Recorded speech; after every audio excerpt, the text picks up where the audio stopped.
where the gentleman, came from.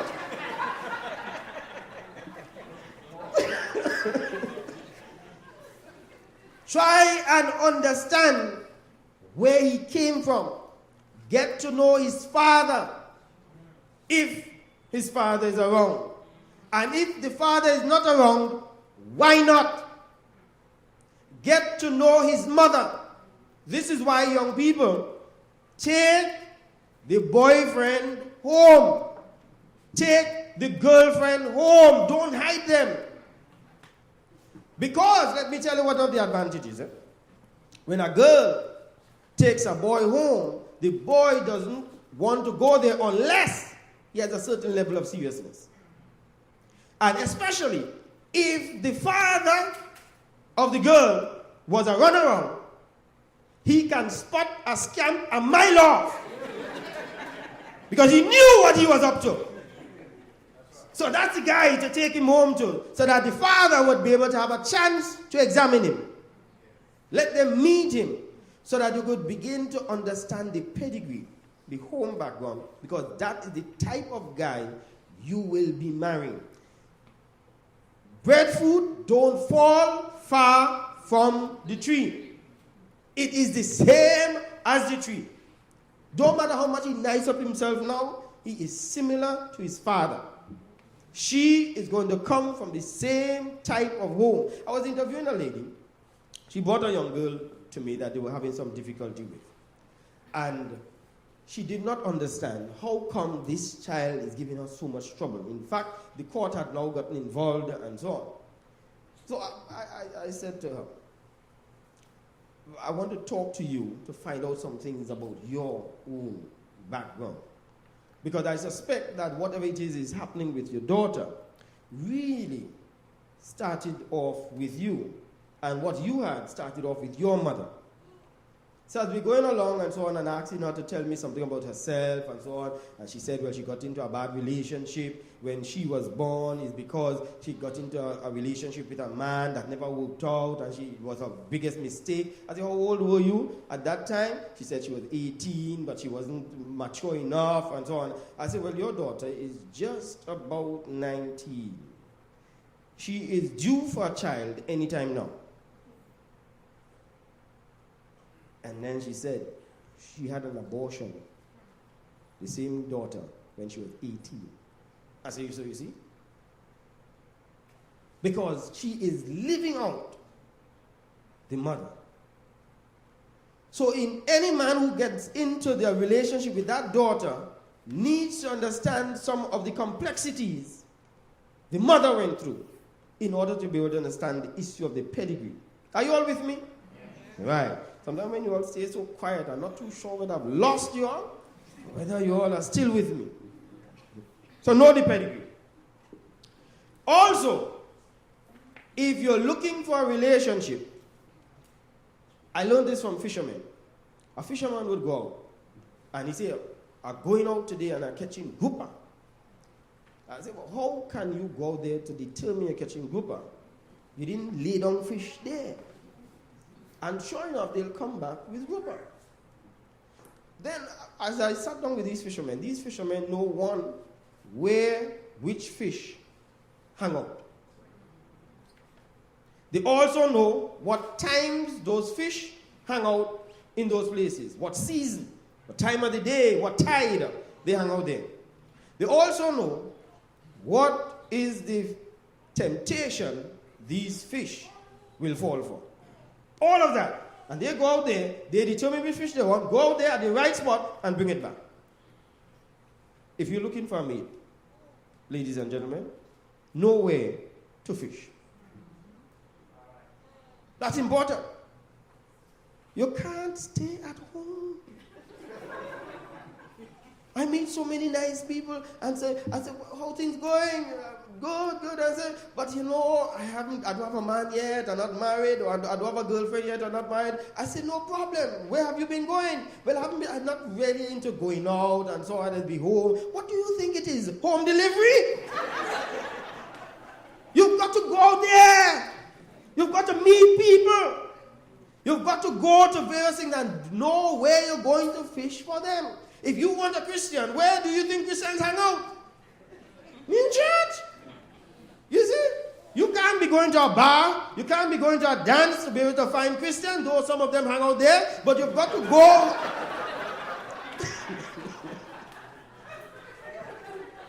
They do that here too.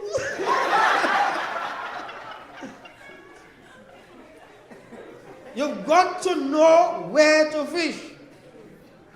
So all of those Caribbean lectureships, save your money. And visit. Visit congregations. They have island-wide fellowships. Go. Some women ask, is it right for a girl to go looking for a man? Yes. Trust me. But you don't go there, walking in the place, and looking for a man. You are going there to look for a man. But it must not be overt, must not be so explicit that you're looking for a man. But be conscious that I'm going there and I am scouting the area. And be discreet with it. Do it with taste, finesse. Men love finesse. Men love a woman who can be able to look good, know she's looking good, and be able to be temperate with it. But not the outlandish exposure that some of them do. Let me tell you, if you have to wear a little bit of clothes to attract a man, that is the type of fish you're going to be hauling in. And most times, them fish spoil in the head. I'm telling you. So don't bother with that.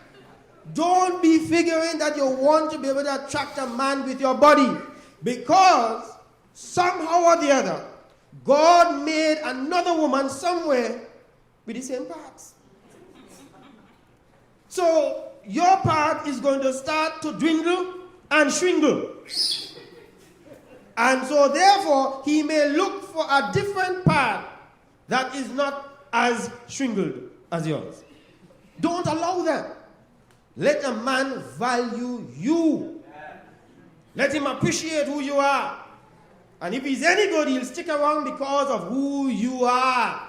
And stick around much longer. Therefore, love is going to be the key. Thirdly, so the first one we said, look at pedigree. Second one is know where to fish. And go out there and you fish. You go out there and meet people. Go out there and chat. But thirdly, work on yourself more than you do on the relationship. Work on yourself. You can't. Because it is an agreement and a contract you're entering into. You've got to therefore come to the table with value. You've got to work on yourself so that the person could recognize this is an intelligent, well brought up, mannerly person.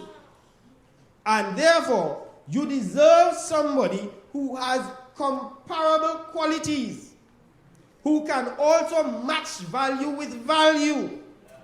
You don't ever let it be that you end up with somebody who is highly valuable and you are not even comfortable with who you are. You must be comfortable with who you are in order to be able to get into a relationship with somebody else. So therefore, work on yourself. Be valuable to you. Be valuable to yourself. Love yourself. Unfortunately, there are so many people who get into relationships and they are not ready. They're not ready. You could tell that they're not ready. They're not ready for relationships at all. So work on yourself more than you work on the relationship.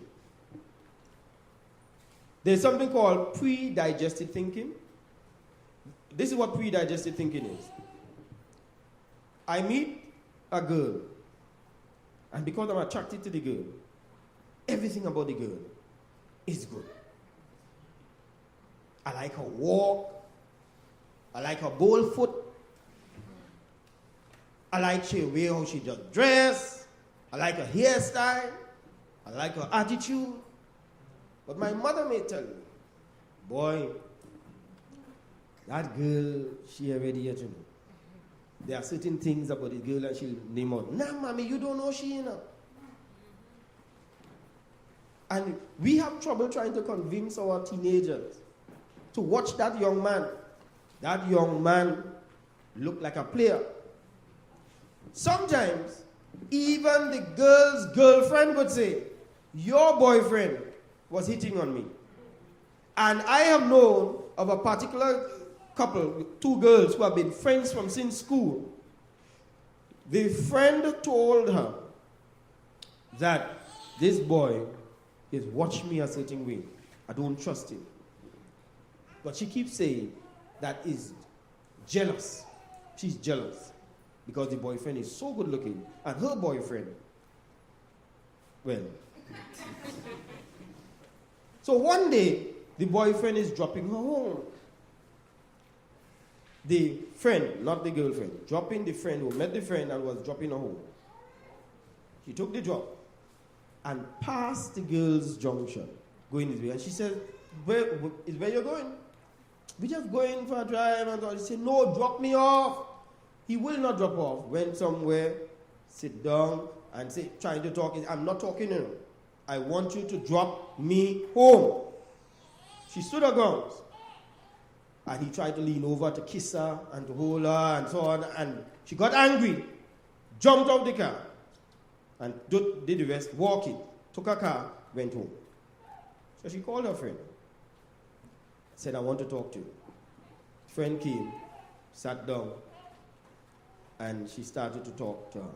Said, your boyfriend tried to hit on me. And she explained the story about what went on. So this is the friend now, the girlfriend of the boy. I know you'd have come and tell me this, but let me tell you, he came and he told me already, and he tell me how you tried to seduce him. He tell me the kind of things you carry on with, and I am very ashamed that you are my best friend, and you try to steal my boyfriend from me. Break the relationship up. No matter what she tried to tell her, that is not what happened. Relationship gone. Because there's nothing you could tell the girl that would fit in. It's what we call pre-digested thinking. Well, could I have an extra 5 minutes tonight? Pre-digested thinking. And that is what happens sometimes with young people, that you try to advise them and they're not taking telling. And then they marry the person. And then a whole new scenario unfolds. And the neighbors and the friends and everybody say, oh, your husband is such a nice person. He's so helpful. He came and he fixed this for me. Who, we? What we have now is another pre-digested thinking. Nothing that you say good about him is right. So before, he could do no wrong. Now he could do no right. And that's what some people do. So therefore, work on that. Because in all of us, there's what we call hypocrisy. Now, did you know that? We are all hypocrites. And I'm using the original term of the word hypocrite to explain. In the olden days, when they say that somebody is a hypocrite, it meant this person is an actor. So whenever they go into a play, they say, hey, you know, we have some hypocrites in town this weekend. You want to go? That's how it is. That's the root of the word. Hypocrite. We have evolved it over a period of time to mean specific people. Hypocrite. Especially, it is now a Christian word. Hypocrite. Actors. People who are not true to themselves. So we are generally hypocrite. And when you are courting, what you are meeting there is what we all are. You see this nice, well-dressed person that you see before you speaking and so on? This is one Michael. And if you get me vexed, I may sit down with you and I may talk to you nicely and say, brother, you shouldn't really behave like that. You know, as Christians, we should not be of that sort. That is me here. But when I go home and my children do something, you think I'm talking like that? I tell you not. I tell you nay.